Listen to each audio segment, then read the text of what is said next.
नमस्कार, आप देख रहे हैं अंग वार्ता न्यूज और मैं हूं आपके साथ अंकिता नेगी। एक नजर डालेंगे हेडलाइंस पर। खुल गया सरकार का पिटारा, विभिन्न विभागों में करीब 1000 युवाओं को मिलेगी नौकरी।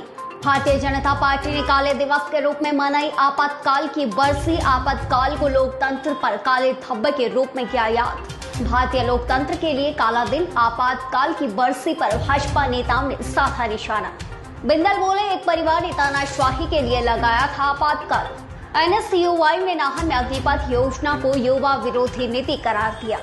नाहन डिपो परिचालक वर्ग ने वेतन विसंगतियों को लेकर कड़ा रोष किया व्यक्त। उत्तर भारत का नंबर 1 कोचिंग संस्थान BRC इंस्टीट्यूट मारू नाहन जिला सिरमौर हिमाचल प्रदेश, जिसमें करवाई जाती है +1 +2 medical non medical JEE mains advance NEET NDA 9-10 foundation classes online offline coaching. 2021 के परिणाम में 12 स्टूडेंट्स नीट 8 JEE मेंस और 2 स्टूडेंट्स ने NDA की परीक्षा उत्तीर्ण कर देश के अच्छे मेडिकल और इंजीनियरिंग कॉलेजों में एडमिशन ली है। पढ़ाई का गुड एनवायरमेंट स्टूडेंट्स के लिए बनाकर प्रॉपर काउंसलिंग की जाती है। ऑनलाइन ऑफलाइन टेस्ट सीरीज विजय विशेषज्ञों के द्वारा रेगुलर स्टडी मटेरियल दिया जाता है। हिमाचल कैबिनेट बैठक में 3970 पद भरने की मंजूरी मिल गई है। वहीं जलशक्ति विभाग में पैरा वर्कर भरने को सहमति भी दे दी गई है। इनमें ठेकेदारों के द्वारा संचालित लगभग 600 स्क्रीनों में आउटसोर्स पर तैनात कर्मियों की भी वरीयता दी जाएगी।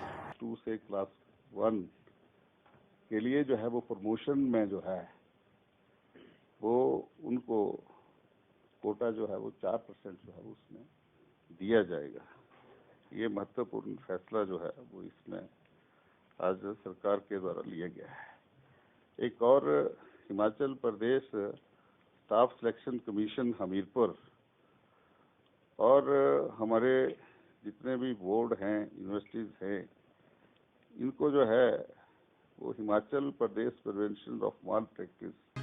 हिमाचल प्रदेश में मुख्यमंत्री जयराम ठाकुर और नेता प्रतिपक्ष की जुबानी जंग में अब कांग्रेस और भाजपा के तमाम कई जाने माने नेता भी उतर आए हैं। आज कांग्रेस के विधायक विक्रमादित्य सिंह ने फिर से पठानिया पर पलटवार किया और कहा कि खलटी में रहे। चुनावी जनसभा को संबोधित करते हुए ये कहा कि रामस्वरूप जी के जो मृत्यु के बारे में जो CBI जांच मांगी जा रही है कांग्रेस द्वारा, क्या रामस्वरूप शर्मा जो है वो कांग्रेस पार्टी का बाप लगता था? ऐसी शब्दावली करने वाला मंत्री आज हमको नैतिकता का पाठ पढ़ा रहे हैं। इससे ज्यादा दुर्भाग्यपूर्ण बात क्या हो सकती है? और ये उनकी फ्रस्ट्रेशन है, माननीय मंत्री जी की फ्रस्ट्रेशन है। जिस तरीके से वहां पे उन्हीं के पार्टी के नेताओं ने उनकी घेराबंदी। हिमाचल पथ परिवहन निगम नाहन डिपो परिचालक वर्ग ने छठे वेतन आयोग की अधिसूचना के बाद निगम की ओर से आई वेतन विसंगतियों को लेकर कड़ा रोष व्यक्त किया है। परिचालक नवीन और मनमोहन सहित अन्य लोगों का ये कहना है कि छठे वेतन आयोग में परिचालकों का वेतन बढ़ाने की जगह कम कर दिया गया है। रोष है।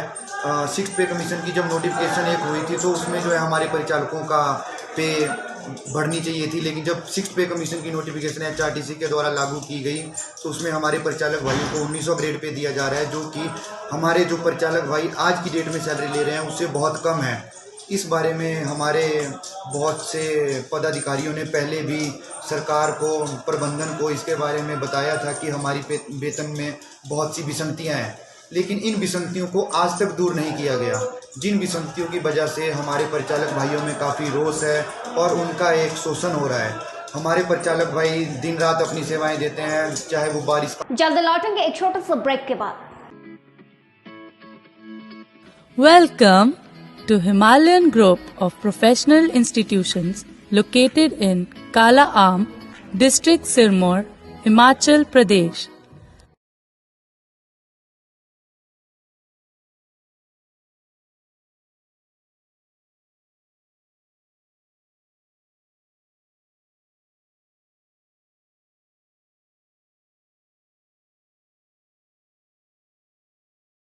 ब्रेक के बाद स्वागत है। 25 जून 1975 को तत्कालीन प्रधानमंत्री रही इंदिरा गांधी ने देश में आपातकाल की घोषणा कर दी थी। तकरीबन इस आपातकाल की घोषणा में 21 महीने तक देश में आपातकाल लगा रहा। कई नेताओं की गिरफ्तारी भी हुई। प्रेस की स्वतंत्रता भी इस दौरान छीन ली गई। इस इमरजेंसी को काले अध्याय के रूप में याद किया गया।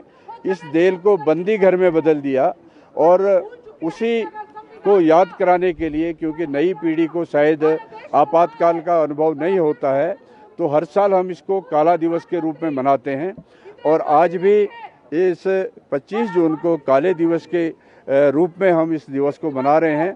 और इसके माध्यम से पार्टी के सभी कार्यकर्ता ये प्रण लेते हैं कि इस देश के खिलाफ जो लोकतंत्र की हत्या करने के लिए जो आगे आएंगे उनको कभी भी बर्दाश्त नहीं किया जाएगा। ये लोकतांत्रिक देश है।